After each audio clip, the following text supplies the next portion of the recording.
¿cómo están? Una grandiosa noche. Bienvenidos a esta primera gran emisión de la era del abogado digital.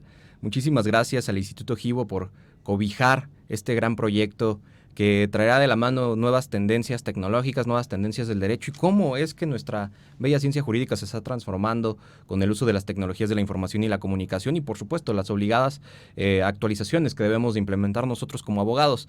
En el Instituto Givo lo cobijan este programa a través de Givo Radio, por supuesto. Nos están escuchando a través de las páginas oficiales del instituto, Facebook, por supuesto también a través de Twitter estaremos publicando quiénes son nuestros invitados, quiénes vendrán a exponer los temas que son de importancia y relevancia para el abogado digital, este abogado digital que es indispensable para el siglo XXI en la formación de juristas. Por supuesto, tengo que agradecer de manera fundamental e indispensable a quienes confiaron en este proyecto para darle luz verde. Doctora Marisa Jaramillo Cuenca, la directora académica del Instituto Givo, muchísimas gracias. Aparte, un gran ser humano que desde el día 1 que platicamos sobre la idea dijo, sí, hagámoslo. Y por supuesto, a quien dio cabida a la posibilidad de manejar estos temas tan novedosos y radicalmente diferentes a lo que pueden encontrar en otros espacios, al magistrado, el doctor Miguel Ángel Aguilar López, que es el asesor académico del Instituto Givo y también un gran amigo y, por supuesto, mentor de muchísimos de nuestros funcionarios jurisdiccionales de hoy en día. Es importante el señalar que el Instituto Givo tiene una gran oferta académica por lo que refiere a la actualización de los abogados de este siglo XXI. Por supuesto hay que hablar que no la actualización únicamente va en el entendido de las nuevas tecnologías de la información y la comunicación, sino también de aspectos que se vuelven fundamentales para la formación y lo que requiere la sociedad actual. De entrada hay que hablar del gran proyecto que se está manejando junto con la Universidad de Girona, esta especialización en prevención y lucha contra la corrupción. Hay profesores de primer nivel involucrados en este escenario, por supuesto, hablando también que la Universidad de Girona es uno de los institutos académicos de mayor prestigio por el rigor académico que manejan, siempre bajo la batuta del doctor Jordi Ferrer Beltrán, que he tenido por ahí la oportunidad de compartir un par de espacios con él, uno de los grandes expertos sobre la teoría de la prueba y cómo la prueba está modificando la manera en que comprendemos la profesión jurídica. Por favor, acérquense a los teléfonos y canales del Instituto Givo para tener más información sobre esta gran especialización, que además viene con esta doble modalidad en la cual tienes tu título por parte de la Universidad de Girona y tienes la posibilidad de apostillamiento por el convenio de la Haya. En fin, pues tenemos que arrancar con esta primera gran emisión y para mí será un verdadero honor arrancar no solamente con una gran colega, sino alguien que quiero y admiro mucho y que definitivamente considero amiga, Stephanie Valerio. Voy a dar una breve introducción y tengo que dar una breve porque si no se me va el programa hablando de todo lo que hace y cómo es que enfrenta todos los días este aspecto del abogado digital y cómo está transformando la práctica del derecho a favor de los jóvenes, ¿no? Y que dicho sea de paso, a cada rato a ella y a mí nos juvenean, pero realmente ella está cambiando la manera en que practicamos nuestra profesión. Mi querida Stephanie Valerio es licenciada en Derecho, por supuesto, por la Escuela Libre de Derecho, cuenta con un diplomado en Protección de Datos Personales por la misma institución y propiedad intelectual en el ámbito digital por la Universidad de USemper. Se ha desempeñado en Derecho Corporativo, Propiedad Industrial y Data Privacy en el despacho García Barragán Abogados, SC, y por supuesto en Ernst & Young y Capin Robinson y Asociados. Actualmente se encuentra laborando en el Legal Hub Technologic. Es activista individual enfocada en la defensa de los derechos digitales, activista de Amnistía Internacional en la protección de defensores de tierra, territorio y medio ambiente, así como en la defensa por la equidad de género.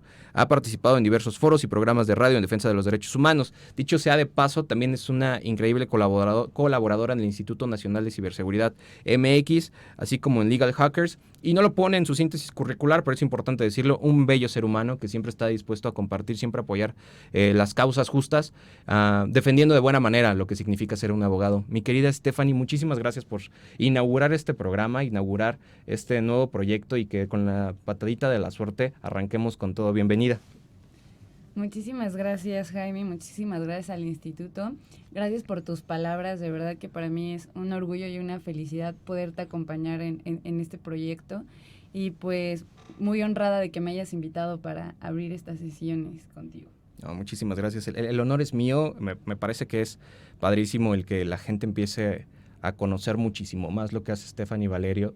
y cómo lo estás haciendo de corazón, ¿no? A favor de la sociedad, y cómo desde la trinchera jurídica estás pretendiendo cambiar la sociedad, que tiene que ser muy, muy plausible independientemente de la edad. No se requiere ser esos señores o señoras de 80, 90 años para cambiar la sociedad, y de corazón te reconozco el esfuerzo que estás haciendo, te reconozco los logros, y eres admirable, ¿no? Eres un ejemplo a seguir para muchas personas, incluyéndome. Y hoy, sin duda, y ya dejaré de hablar tanto, porque queremos escuchar al experto, ¿no? Necesitamos que nos expliques un par de cosas, y justo es el título del programa, y con esto queremos arrancar con un tema polémico y complejo aparte para los abogados. Violencia digital y el mundo después, bueno, no el mundo en particular, porque no tienes impacto, pero el México después de la ley Olimpia. Y hay que arrancar con una pregunta fundamental, porque no es claro para todos nosotros como abogados. Creemos que es un concepto genérico. ¿Qué es la violencia digital, mi querida Stephanie? Pues buenas noches también a todas y a todos. Pues comenzar esa pregunta que parece al principio un poco compleja, pero la podemos aterrizar de una manera muy sencilla. Realmente, cuando hablamos de violencia digital, estamos hablando de una modalidad nueva de violencia, en general contra cualquier persona, en lo específico, en el cuestión de género, contra las mujeres, ¿no? Es la continuación, la evolución de los mismos tipos de violencia que ya existían, como el tipo de violencia emocional, psicoemocional, y pues con muchas de las acciones que equivalen a la violencia, solo que ahora a través de los medios digitales. Entonces, no es realmente que exista un nuevo tipo de violencia digital per se, aunque pueden existir nuevas acciones de violencia que surjan con la tecnología, como lo que sería un caso, el doxing, que es como obtener información de diferentes redes, de diferentes partes del internet, para poder ya sea extorsionar, amenazar, acosar a una persona, ¿no? Pero en general yo te diría que es más bien la evolución de otros tipos de violencia, simplemente a través de los medios digitales. Ok. Una vez entendido este concepto, relativamente entendido, no lo puedes explicar de manera tan breve, necesitamos un curso, una clase sobre ello, mi querida Stephanie, pero explícanos un poquito, para aquellos que no están tan enterados del tema, y muy mal si no están enterados del tema, por supuesto, pero cómo la ley Olimpia trata este asunto de la violencia digital. Pues rápido, nada más voy a dar el contexto de la ley Olimpia. Olimpia Coral Melo, a la cual le mando un cordial saludo y abrazo, es una mujer que fue víctima de que una de sus exparejas publicara contenido íntimo de ella a través de las redes sociales.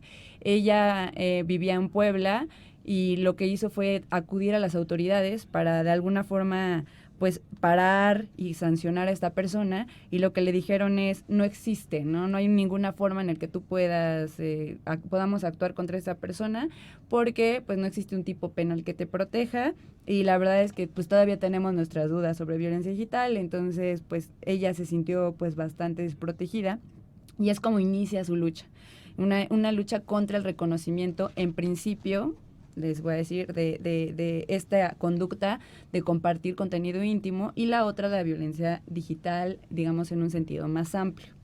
Entonces hay que distinguir, ¿no? Todos los abogados siempre decimos, hay que distinguir. La violencia digital, como los acabo de explicar, puede involucrar varias conductas. Puede involucrar robo de identidad, puede involucrar el acceso no autorizado a medios de comunicación, puede utilizarse también la amenaza, la extorsión a través de medios digitales, el seguimiento a través de incluso geolocalización de alguna manera para controlar a la mujer a través de redes, el discurso de odio, el discurso discriminativo. Y no solamente el hecho de que compartan contenido íntimo, que esa es una de las modalidades de la violencia íntimo de una persona, sino que recibas imágenes no deseadas con contenido sexual, ¿no? Con el afán también como de molestar o de causar algún tipo de acoso a una mujer. Esto es, en general, lo que digamos, muchas acciones que envuelve o más bien que se llevan dentro del mundo de la violencia digital. Esto lo toma Olimpia primero, y el movimiento del Frente Nacional para la Sororidad, para promover que sea reconocida esta modalidad de violencia en la ley para dar acceso a las mujeres a una vida libre de violencia. Tengo que decirles que estoy hablando ahorita exclusivamente del caso de la Ciudad de México, ya que la ley Olimpia como tal ya ha sido aprobada en 19 estados, si no mal recuerdo, fue el último número que yo leí. Entonces, depende del estado también el enfoque en el que le dieron, pero en concreto normalmente es así. En segundo lugar, lo que hace es decir, ¿sabes qué? El tema de justamente compartir contenido íntimo de una persona sin su consentimiento en la red, esa debería ser una conducta específica que hay que llevar a los códigos penales y hay que hacerlo una actividad delictiva, ¿no? Y es de esa manera donde también se separa y se toma esta conducta en específico de compartir contenido íntimo sin consentimiento para el lado penal. Entonces la ley Olimpia abarca esas dos vertientes, de esos dos caminos, el lado penal, pero también el lado de que se reconozca para las mujeres esos tipos de violencias digitales. Ok, ¿te puedo hacer una pregunta compleja? Claro. Si quieres la puedes evadir magistralmente. Seguramente me podrá hacer así. Te tengo que preguntar finalmente como abogado, ¿no? Porque es parte de lo que pretendemos exprimir el día de hoy de Stephanie Valerio. Queremos aprender mucho de ti en ese sentido. ¿Por qué el enfoque de la ley Olimpia tiene que ser hacia el universo del derecho penal y no dejarlo a lo mejor como en una postura, inclusive hasta de derecho civil, dejar alguna hipótesis en la figura del daño moral, el agregar algún apartado? ¿Por qué es indispensable llevarlo al derecho penal? Eso es una pregunta retórica, ¿no? No es una pregunta para atacar, porque quiero que nos digas y que nos quede clarísimo por qué hay que llevarlo al universo del derecho penal. Claro. Esta pregunta es bastante compleja, no solamente desde el lado penal, que cabe recalcar que siempre me han dicho que yo soy penalista de closet, entonces a mí me gusta muchísimo, amo el derecho penal. Entonces es una pregunta bastante compleja que hay que abarcar un poquito de diferentes puntos, pero te voy a decir como cuáles creo que son los más importantes. Una es, el derecho penal es la última ratio del derecho, debería ser como este último recurso que tiene el Estado, ya porque ya está utilizando la fuerza para obligar a las personas de alguna manera a conducirse de cierta manera, ya sea de una manera preventiva o a través de el castigo, digamos, ¿no? Para regir a la sociedad. Es una parte del derecho que a la gente, bueno, que comúnmente debería ser más cuidado y que de repente entiendo hay una tendencia a hacer todo una actividad delictiva, a una manera yo creo que de camino político o de estrategia política, de creer o de asumir que de esa manera va a disminuir estas actividades. Entonces, hay que tener cuidado con eso, porque justamente es una de las preguntas que se hace conforme a la ley Olimpia, es decir, ¿valía la pena ponerlo en la ley penal si además de que a lo mejor no es algo tan grave, que hasta ahorita voy a pasar ese paso, además no está funcionando el penalizar todas las acciones, no está funcionando que, por ejemplo, el secuestro tenga penas tan grandes y no está funcionando tampoco el crimen organizado ni la forma en que lo están llevando, se siguen cometiendo delitos, incluso el feminicidio tipificado ya no ha reflejado como un tipo de corrección, ya que hay otros temas que tocan a la impartición de justicia, al sistema de impartición de justicia, que sería la impunidad, ¿no? La falta de preparación de los ministerios públicos, de alguna forma la falta de perspectiva de género en algunos temas. Entonces, bien, todos estos elementos podrían indicarnos que no existen elementos suficientes para, más bien, ni siquiera no para penalizarlo, sino que para valer la pena esta penalización, hay que irnos al siguiente enfoque, el bien jurídico tutelado.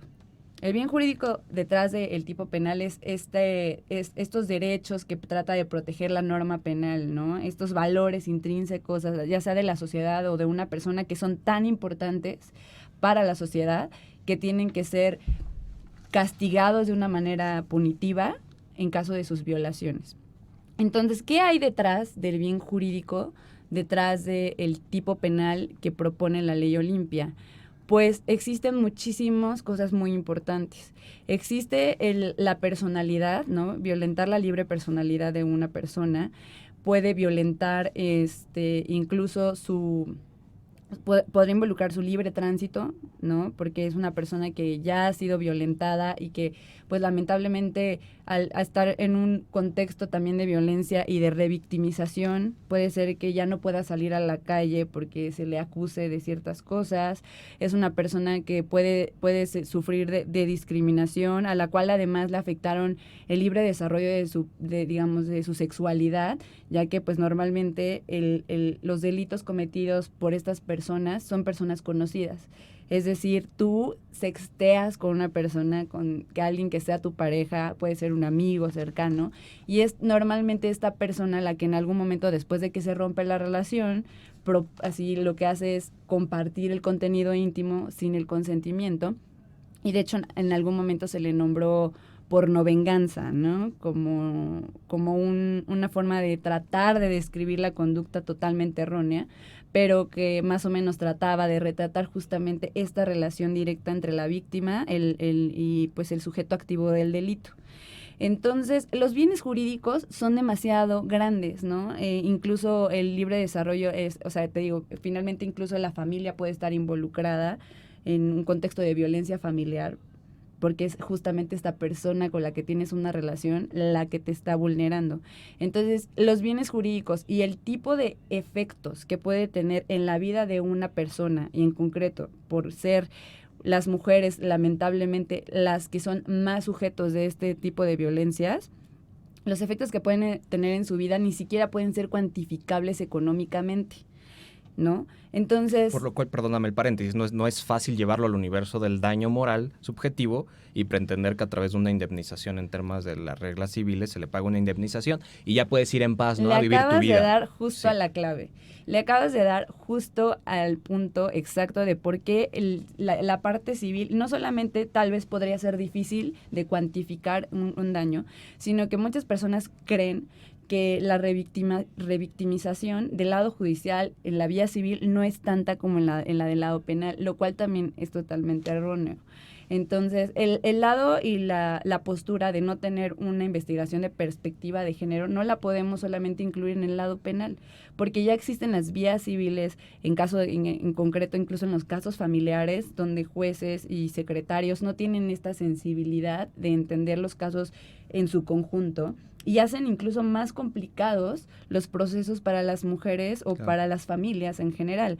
Entonces, no significa que la vía civil incluso sea más fácil. Puede ser un proceso más largo que además te va a llevar a tener que pagar honorarios, porque la justicia a veces en este país depende de qué abogado puedas pagar. Entonces te va a llevar a no solamente un desgaste emocional, físico, sino uno económico. Entonces te tienes que defender con un buen abogado, pagar esa parte, llevar una vía civil, y finalmente el acto de violencia podría continuar, ¿no? Porque, vamos a decirlo, como te digo, la violencia digital solo es como una forma de continuar los modos de violencia. Pero si ya existía dentro de un contexto familiar o de alguien conocido, es muy posible que a lo largo del juicio civil existan amenazas, extorsiones y mucho tipo de violencia justamente contra las víctimas otra vez. Además considero, y esto lo voy a rescatar un poco de justamente Nidia Ross, que es vocera del Frente Nacional para la Sororidad, que decía, ¿por qué siempre no nos cuestionamos más bien, si la importancia de los delitos financieros o los delitos patrimoniales, acerca de por qué estos no los estamos llevando a la vía civil, si finalmente se trata de dinero, pero sí los podemos castigar en el lado penal, y nadie jamás se cuestiona si es un bien jurídico lo suficientemente importante para llevarlo al penal o tener otras vías para pelearlo, pero sí no los estamos cuestionando en el caso de cosas un poco etéreas para la gente, pero tan importantes como el desarrollo de su personalidad y su salud psicoemocional, ¿no? Entonces, digamos que ese es el granito extra, ¿no? De por qué, además, sí necesitamos que simbólicamente esté el tipificado, el delito como tal, es porque además de la importancia del bien jurídico, vivimos en un país en el que todavía estamos desarrollando las herramientas para que los jueces entiendan delitos informáticos, por un lado, pero además entiendan los delitos con la perspectiva de género. Yo siempre pongo... Qué compleja fórmula, ¿no? Un delito informático con perspectiva de género.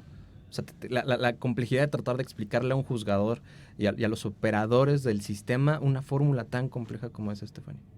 ¿no? Perdóname la interrupción. No, pero... es que así como lo dices, así suena más fácil cuando lo dices, ¿no? Claro. Pero ya sentarte, explicárselo a un ministerio público, a algunos juzgadores, y con esto no quiero generalizar, porque sé que hay muchos buenos intentos de mejorar todos, pues todo el sistema de impartición de justicia, pero pues no podemos despegarnos de la realidad, todavía lo estamos desarrollando.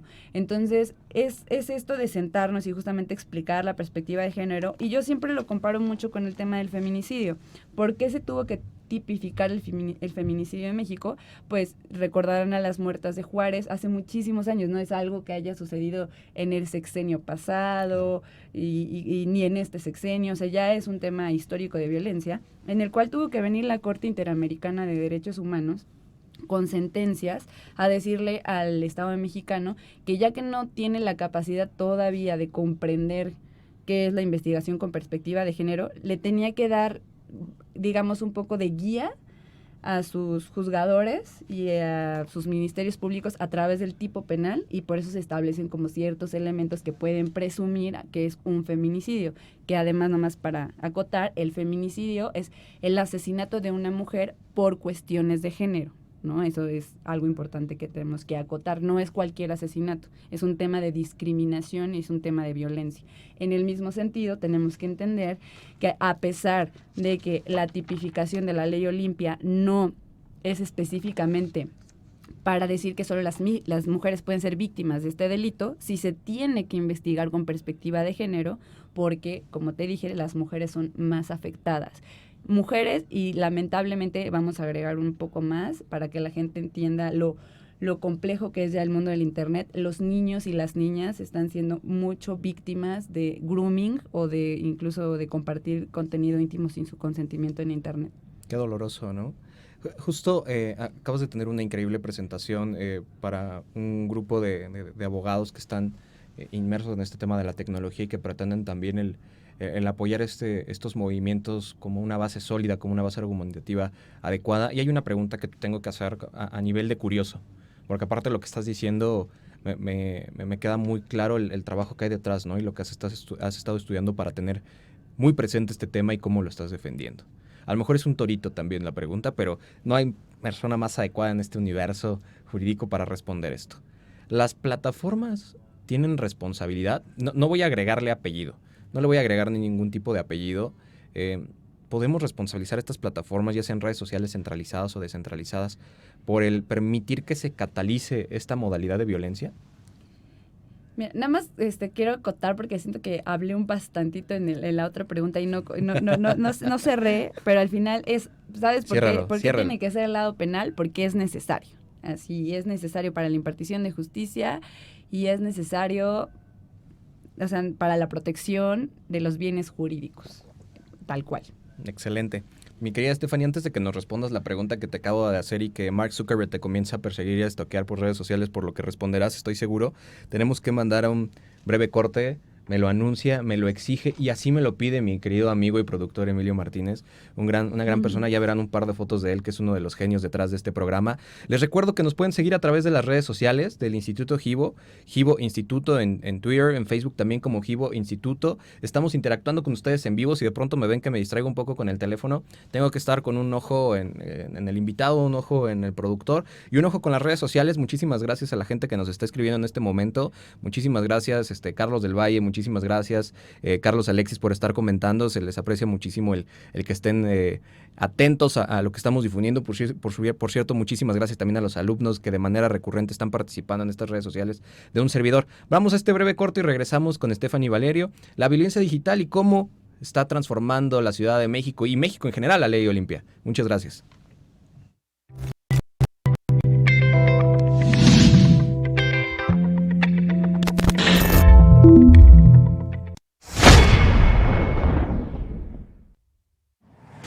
Muy buenas tardes, soy Jordi Ferrer, director de la Cátedra de Cultura Jurídica de la Universidad de Girona.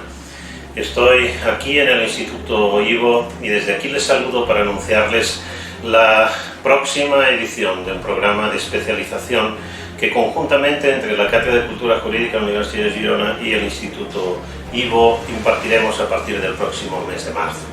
Abrimos las inscripciones desde ahora mismo para todos los interesados. El programa de especialización será en prevención y lucha contra la corrupción, un fenómeno que desgraciadamente es y ha sido una lacra en todas nuestras sociedades y respecto del que tenemos que poner todos los instrumentos para luchar eficazmente.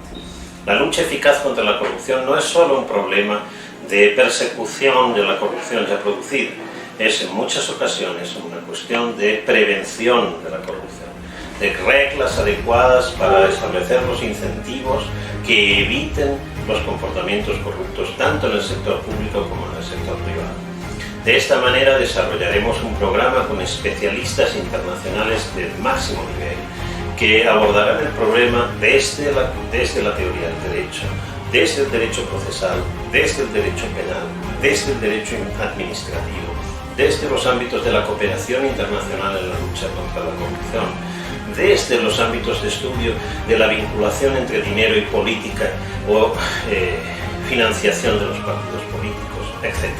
Intentando ofrecer un programa integral que les permita una formación adecuada en este fenómeno y en los mecanismos para la lucha y la prevención de la corrupción. Los profesores serán todos ellos profesores de altísimo nivel internacional. Me permito simplemente citar a Jorge Malemseña, especialista en materia de la corrupción y en corrupción incluso en el comercio internacional y en el concepto de corrupción desde la teoría del derecho, que será además el coordinador del programa y lo inaugurará. José María Jimeno Feliu, catedrático de la Universidad de Zaragoza y autor intelectual de la Ley de Contratación Pública Española que aplica la Directiva Europea.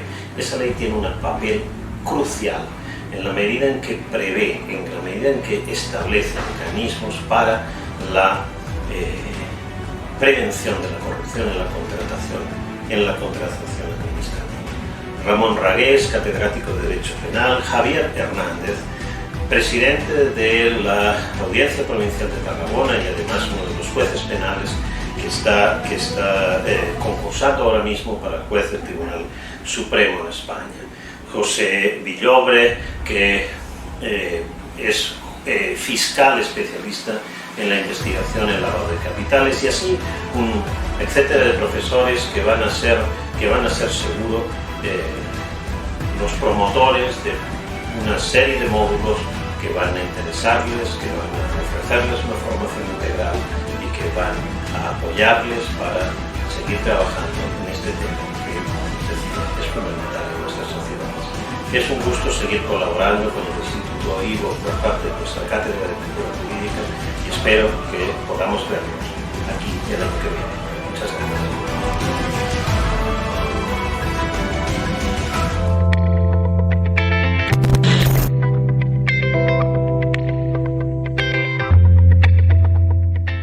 Muchísimas gracias, Instituto Givo, por permitir que regresemos al aire. Pensamos que después de este tema tan peliagudo nos iban a cortar, pero no.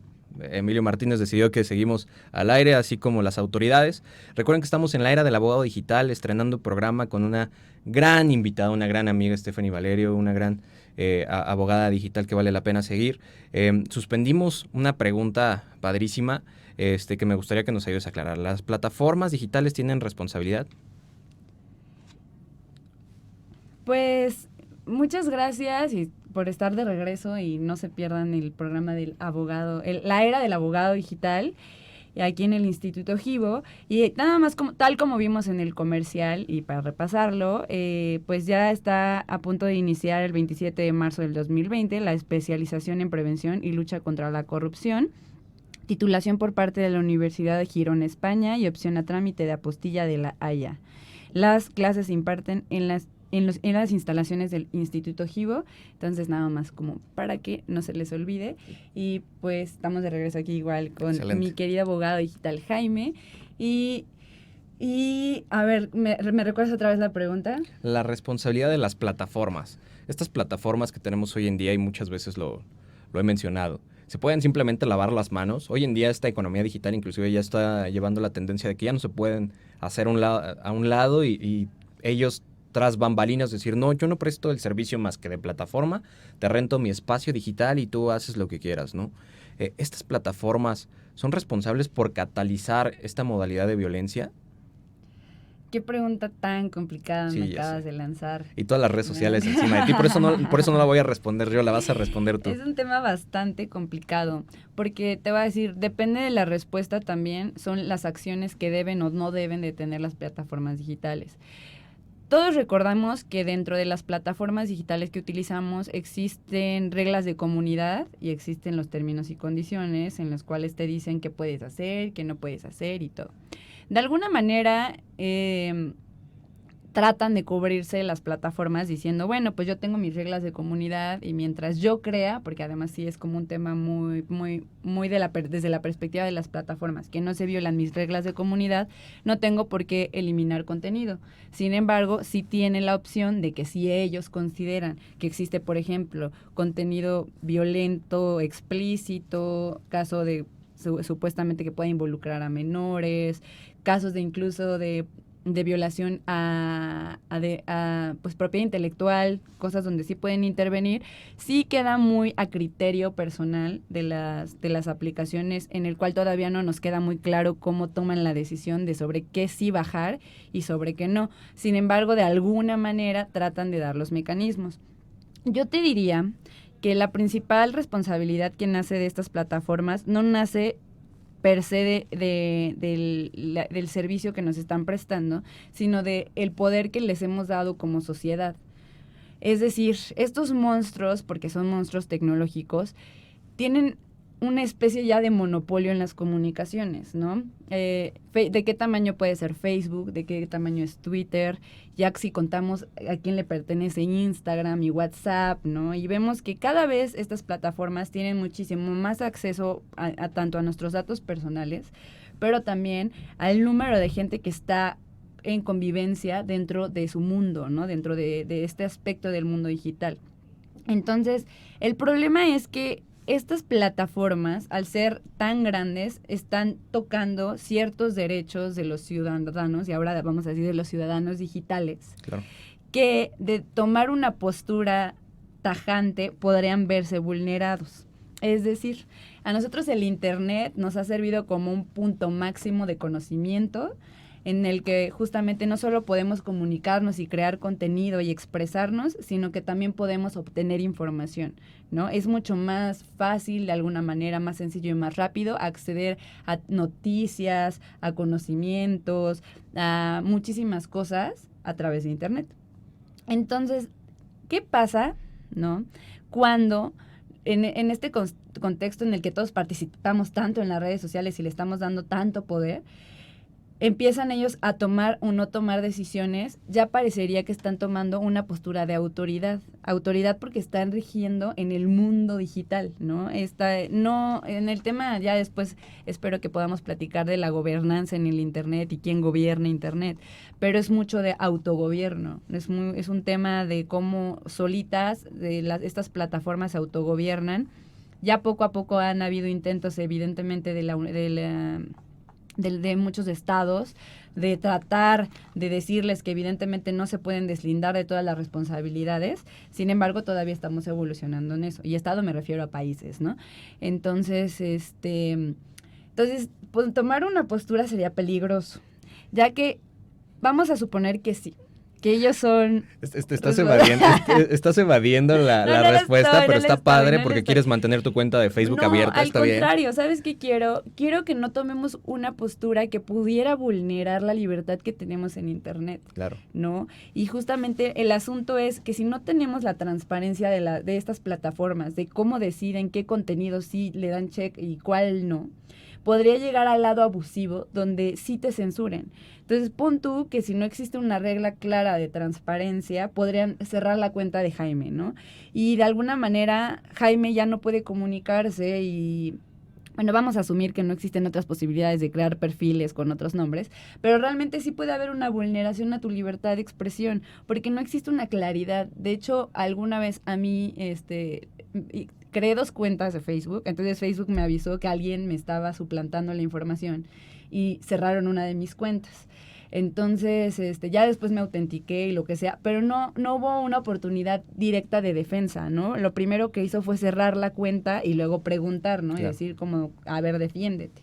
En este sentido, creo que podría haber como muchos abusos, ¿no? Por parte de las plataformas, si no existe esta transparencia de qué sí y qué no pasa. Suponiendo que lo hicieran a través de medios tecnológicos en los que corrieran un algoritmo que estuviera ahí viendo, ¿no? Checando qué información puede tener contenido violento o qué no, yo creo que todavía no existiría uno que tuviera la sensibilidad suficiente para determinar cuando algo lo estás diciendo en pos informativa a cuando algo lo estás haciendo por promover, por ejemplo, la pedofilia. Entonces podría englobarse todo. Uno de los problemas que está viendo, me parece, en YouTube es que justamente en el tema de que hay tanto contenido lamentablemente de pedofilia a través de los videos, se quiere correr de alguna manera a través de medios tecnológicos un mecanismo en el que se cuida mucho si aparecen menores en los videos. Y entonces te pueden banear si de alguna manera ellos consideran que pudieras estar infringiendo sus normas. Pero puede ser que estés publicando a tu familia, ¿no? Que estés publicando de alguna manera. Hay muchos videobloggers que sacan videos sobre su familia y que pues no hay contenido sexual de menores, pero que no habría una forma de que tal vez pudiera defenderse el contenido, porque no hay esta forma perfecta de decir, esto sí es pedofilia, esto no es pedofilia, y es lo que te digo, o sea, finalmente pagarían justos por pecadores. Eso es algo que a mí me preocuparía de tomar una postura tan tajante, no el tema de la responsabilidad, porque puede existir responsabilidad cuando no actúan, ¿no? Cuando tú ya le reportaste que este brother te está acosando, cuando reportaste que esta cuenta tiene contenido de menores y sexuales y lo que sea, pero justamente sí me preocupa más bien el hacer, o sea, qué harían y cómo lo harían para no violentar otros derechos digitales de las personas. Claro. Entonces yo creo que esa es la línea demasiado delgada que no debemos de cruzar. Y sin embargo, también considero que no existe alguna forma en el que el ciudadano digital pueda entender por qué cuando evidentemente están violando derechos no bajan ese contenido de las redes, los medios, ¿no?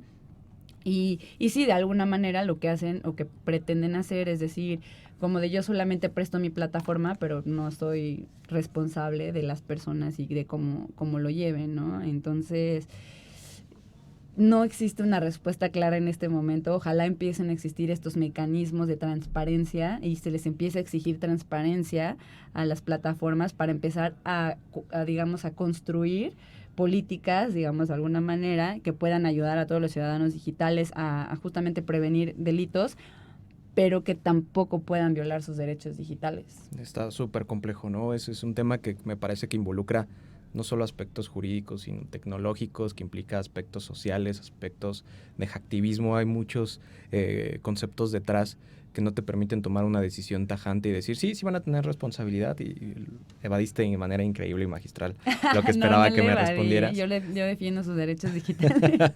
y justo te quiero preguntar eso, ¿no? Hace un par de semanas veía unas cuantas publicaciones justo sobre el tema de la Ley Olimpia y mencionaban que es un movimiento más político y social que jurídico. Algunas personas inclusive pretenden desprestigiar el movimiento diciendo que ni siquiera es un movimiento que pretenda modificar legislativamente la manera en que hacemos leyes en el país, sino que es un movimiento que pretende publicidad política para futuras campañas, ¿no? En ese sentido quisiera preguntarte, uno, ¿cómo podemos el comprender este movimiento feminista más allá de lo que alcanzamos a ver en redes sociales? Porque también hay que decirlo con pesar, ¿no? No alcanzamos a ver todo, únicamente alcanzamos a ver la punta del iceberg, aquello que se alcanza a publicar, aquellos que tenemos contacto con gente como tú, que están realmente en el frente de batalla, realmente van a las marchas, realmente están presentes ahí, realmente están, ya no raspando el lápiz, pero sí tecleando, ¿no? Están tecleando, tratando de cambiar el entorno que vivimos, y desafortunadamente se pretende desprestigiar muchas veces estos movimientos. De entrada, ¿no? Pensando, y algo que vivimos tanto tú como yo, no, está muy joven, ¿no? #juveneame, ¿no? Está muy joven. ¿Qué tanto puede llegar a transformar el país una joven que apenas va empezando en esto? Segundo, movimientos de gente enojada. No están pensando con el estómago, no están pensando con la cabeza. Muchas veces, inclusive en redes sociales, tú lo has puesto, ¿no? ¿De qué otra manera quieres que enfrente esta situación? Ya no lo puedo enfrentar con la cabeza, no lo puedo enfrentar fríamente cuando están matando a mis mujeres, ¿no? Están matando a mis hermanas. ¿Cómo quieres que lo tome de una manera yo laique, con un café calmadamente, ponerme a redactar un memo al presidente, ¿no? Quiero preguntarte en ese sentido. ¿Cómo funciona el movimiento feminista en México? ¿Cuál es tu visión como abogada en este movimiento feminista? Y segundo, ¿cómo las abogadas pueden involucrarse en este movimiento desde las estructuras jurídicamente establecidas y que ya no alcanza a cubrirse con las estructuras tradicionales? Tus preguntas son tan bonitas como tan complicadas, ¿no? Mira, no, te voy a decir, vamos a pretender que además, no sé en qué contexto quieran siempre usar la palabra político, ¿no? Claro. Porque hay un problema muy severo. Cuando la gente quiere separar lo jurídico de lo político, lo quiere hacer de una manera pragmática, pero no lo hace desde el punto de vista real. Recuerdo, creo que fue alguna frase por ahí que vi de Pepe Mujica que justamente decía que no existe como fuente más real del derecho que una revolución. Y finalmente las constituciones y pues nuestros códigos y nuestras leyes son producto de movimientos políticos. Lo político no lo podemos entender solamente con los agentes que creemos que son políticos, o sea, digamos, estas personas que quieren acceder al poder. Políticos somos todos. Los ciudadanos somos políticos en la medida de nuestra participación ciudadana. Pues esta gente que evidentemente accede al poder, los periodistas, los defensores, el ser humano, el son politicón, existe y existirá, y la política no se puede separar de la vida pública porque está pegada, ¿no? Entonces, asumir que el movimiento feminista no es político sería erróneo, porque todo involucra política, ¿no? Entonces, lo que es incorrecto es más bien asumir que de alguna manera el movimiento feminista nace para atacar ciertos personajes o gobiernos en particular, siempre que además, o sea, que además es muy extraño, ¿no? Porque nada más cambia la gente, pero siguen diciendo que el movimiento es en contra. Si está Pepe, es en contra de Pepe y el gobierno de Pepe, pero si está Luis, está en contra de Luis y el gobierno de Luis. Eso es lo incorrecto. Asumir que los movimientos sociales nacen en contra de un gobierno cuando en realidad nacen en contra de la forma de gobernar, y esa es la diferencia. Entonces, tratar de desprestigiar los movimientos sociales diciendo que son políticos, pues realmente es una incongruencia, porque realmente sí lo son, pero no tiene nada de malo que lo sean. Claro. Más bien, creo que la postura de que nada es político es la postura incorrecta. Ahora vamos a pasar al siguiente paso. Si era o no, o la ley Olimpia ha ayudado en algo a nivel jurídico y se ha permeado, iba como junto con pegado. La participación de la ley Olimpia y del Frente Nacional para la Sororidad nace en un movimiento, en un contexto que está tratando de favorecer, y eso sí lo vamos a decir claro, al movimiento feminista, porque sí hay agentes políticos que se quieren colgar de la causa para tener foco. Esto, las personas que somos defensoras no lo podemos cerrar y ver de todo mal, porque lo que queremos es que efectivamente existan los mecanismos, que existan los tipos penales, y si lamentablemente la forma en que se nos abren las puertas de inicio es por un interés personal de los políticos, así lo vamos a asumir, porque se nos están abriendo las puertas, ¿no? Ya después nosotros hacemos el ejercicio de saber cuándo sí lo hacen con verdaderas intenciones y cuándo no. Pero de inicio, esa es la forma en la que se abren las puertas en este país. Vamos a tocar puertas y decir, oye, casi tú quieres ser el padrino de este tipo penal. Y no hablo solo de la ley Olimpia, ¿no? Sino de cualquier otro tipo penal o de cualquier otra ley que venga de la sociedad civil y que la sociedad civil la tenga que cabildear de alguna manera. Entonces, nosotros tocamos puertas y ellos no las abren y pues ellos, de alguna manera aquí vemos que empieza a cambiar el modo de crear las leyes, porque ya no viene inicialmente de los legisladores o de los sujetos de poder, sino que viene de la sociedad civil, que siempre trae propuestas y que lo que trata de hacer es mesas de conversación justamente para que haya un buen resultado. Entonces cambia la mecánica de la ley porque participa la ciudadanía.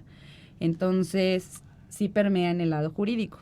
Ahora, producto final de la Ley Olimpia es resultado no solamente del movimiento del frente, sino de luchas de muchas colectivas, de luchadoras, de ciberseguras, de SocialTIC, R3, y si vamos más atrás, es producto del movimiento feminista desde la primera ola, ¿no? Finalmente este resultado no se hubiera podido lograr si no hubiera habido otras personas que hicieron su lucha y que finalmente nos marcaron el camino, o de alguna manera incluso lo hicieron más fácil para que el día de hoy se hayan interesado los legisladores en agilizar las tipificaciones y el reconocimiento de la violencia digital en sus leyes. Excelente. Y sabes que una de las cosas que admiro mucho de ti, que es justo, siempre tienes dentro del panorama de lo que vas a hablar, a quién hay que agradecer, cuál es el trabajo que se ha hecho detrás. Y saber que no es una lucha de individuos, ¿no? Sino una lucha de colectividades y que es la única manera en que se va a generar un impacto adecuado. Para cerrar, mi querida Stephanie, me gustaría que les des a futuras abogadas, y no solamente a futuras abogadas, porque seguramente no solo nos están escuchando y mirando mujeres que quieren formarse en la licenciatura de Derecho, sino mujeres preocupadas por lo que ocurre en su país y que piensan que están solas, ¿no? Hoy en día, afortunadamente, el ruido que se está provocando les hace pensar que ya no están solas, que no están olvidadas.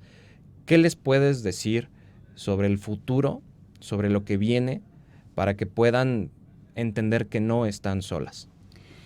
Pues en primer lugar, es para que no se sientan solas, pues justamente nada más es abrir los ojos, ¿no? Ellas en la medida que acompañen a una persona, imagínate, no solo viene de que alguien te acompañe, cuando tú acompañas a una persona, también implica que ya no estás solo, cuando tú cobijas a otra persona. Entonces yo diría que si todavía no ubican algún sector, ¿no? De que se puedan identificar directamente con un movimiento de género, ellos lo creen, ellos empiezan en su pequeño sector, en su vida, a generarlo, y de esa manera va a crecer su comunidad. Evidentemente ya existen muchas colectivas, ¿no? Ya existen muchos movimientos a los cuales se pueden adherir y que justamente pues es como fácil encontrarlos en redes sociales, ¿no? El Frente, las luchadoras y todos ellos son como muy abiertos, incluso Amnistía Internacional es muy abierto, como lo que necesitamos es sumar gente. Entonces, en ese sentido, pues no, yo te diría que más bien nada más hay que buscarlos tantito y ya se van a crear estas comunidades y no vas a estar solos. Lo que sí necesitamos mucho es justamente que no solamente el furor y dolor que tenemos como mujeres, como también ciudadanos de este país, de todo lo que está pasando, no acompañarlo solo con el dolor, sino con el estudio y el conocimiento. Porque lamentablemente yo ya he escuchado comentarios acerca de voy a tirar la ley Olimpia por inconstitucional, y yo les diría, pues bueno, aquí va a haber otras abogadas que cuando quieras vamos a luchar para justamente demostrar que no lo es, ¿no? O que justamente en las discusiones legislativas vamos a estar presentes para que se haga un buen trabajo legislativo y no se pueda tirar después de inconstitucional una norma. Entonces esa medida nos ayudaría mucho, ¿no? Porque no solamente sería el acompañamiento sororo que necesitamos, sino que sería además estar en el momento adecuado de las tomas de decisiones adecuadas y sustentarlo con fuerza y conocimiento para que desde nuestro privilegio, porque muchas veces el conocimiento es privilegio, podamos proteger a las personas menos favorecidas. Claro. Te tengo que hacer una pregunta todavía más compleja y esperaría una respuesta tajante y cerrada de tu parte. ¿Cuándo regresas? Necesitamos una fecha. No, Si tú y me invitas y yo regreso, así de tajante. Me encantaría que sigamos hablando sobre este tema tan indispensable, por supuesto que implica una actualización constante para nosotros como abogados, el comprender también, y como lo hizo el propio Kelsen antes de morir, ¿no? En sus últimos días, que saca la crítica a la teoría pura del derecho, donde dice, a ver, como que exageré cuando dije que el derecho podía resolver todo el mundo. Tenemos que invitar a otras ciencias sociales. Hoy en día me parece que eres un ejemplo de ello, ¿no? No basta el encerrarte en la biblioteca jurídica para comprender cómo cambiar el mundo, cómo mejorarlo, si no te acercas a programadores, a informáticos, a gamers, si no te acercas a defensores sociales, si no te acercas a hackers, si no te acercas también a los afectados de la sociedad, si no te acercas a la sociedad, ¿cómo pretendes cambiarla, no? Estás haciendo un increíble trabajo, Stephanie, de verdad, te admiro muchísimo, te agradezco el que hayas sido esta primera gran invitada en la era del abogado digital. Estoy seguro que que la gente va a reaccionar de buena manera. Ya en redes sociales la gente está opinando mucho sobre el tema. Y sí, sin duda tiene que quedar el compromiso abierto para que vengas en otra ocasión, hablarnos de tribunales digitales, hablarnos muchísimo más sobre delitos informáticos o ciberdelincuencia, ver estos conceptos semánticos, porque es indispensable en nuestra formación. Y hoy en día, abogadas como tú, mujeres como tú y seres humanos como tú son indispensables en nuestra sociedad. ¿Cómo te pueden buscar en redes sociales si es que quieres que te encuentren en redes sociales o únicamente que te googleen? No, perfectamente. Miren, si quieren conocer más de mi lado activista y de defensora, sí les diría que ahora sí que me sigan en Facebook y en Twitter, ¿no? Stephanie Valerio en Facebook, LS-Enríquez en Twitter. Y si quieren saber un poquito más sobre derecho informático, cyberlaw y legal tech, sería como en LinkedIn, y así mi nombre larguísimo, pero es Leticia Stephanie Enríquez Valerio. No pasa nada, ahí lo estamos colocando también en el banner para que la gente te pueda seguir en estas redes sociales, que se acerque a ti y espero que no me tomes a mal este comentario, para que también la gente que llega a necesitar un abogado con este perfil te pueda encontrar, que sepa que ahí está el abogado que entiende el aspecto humano y que definitivamente va a lograr ayudar. Pues yo tengo que cerrar, desafortunadamente, porque tenemos que darle un cierre al programa. No podemos hablar las 6 horas que a mí me encantaría hablar, pero hay que agradecer muchísimo a mi querido productor Emilio Martínez. Gracias por producir este primer capítulo, este primer clip de la era del abogado digital. Agradecer, por supuesto, a la gente que confió en este proyecto de Instituto Givo, en esta modalidad de Instituto Givo Radio, a la doctora Marisa Jaramillo Cuenca, así como al doctor Miguel Ángel Aguilar López, que dicho sea de paso, antes de arrancar el programa vinieron a saludar, a desear suerte, a decirnos que este es un espacio para compartir de buena manera. Agradezco no solamente el protocolo que guardan, sino el nivel de acercamiento y cómo siempre cuidan que las personas que están invitadas a su instituto se sientan cobijadas y se sientan en casa. Por supuesto, recordarles que la oferta académica del Instituto Givo se mantiene activa. Pueden consultarlo a través de las redes sociales oficiales, así como en la página web. Ya hablamos sobre este tema de la especialización en prevención y lucha contra la corrupción. En lo particular, les digo, ya nada más el hecho de saber que lleva el sello de la Universidad de Girona, así que van a tener como maestro a Jordi Ferrer Beltrán, y digo, wow, no lo tienes todos los días. Recuerden que también pueden seguir en redes sociales, Jaime Díaz Limón, súper fácil, también súper rastreable. Soy víctima de doxing, por supuesto. Hashtag, recuerden, mi abogado digital favorito, ouch. Nos estarán siguiendo ahí por redes sociales. Por favor, no dejen de comentar un par de preguntas, ya no las alcanzamos a responder. También Stephanie ahí se encargará al ratito de responder un par más. Gracias por seguirnos en la era del abogado digital. Me despido con una gran máxima y espero que me ayuden a compartirla. El conocimiento solo es útil en la medida que se comparte. Muchísimas gracias.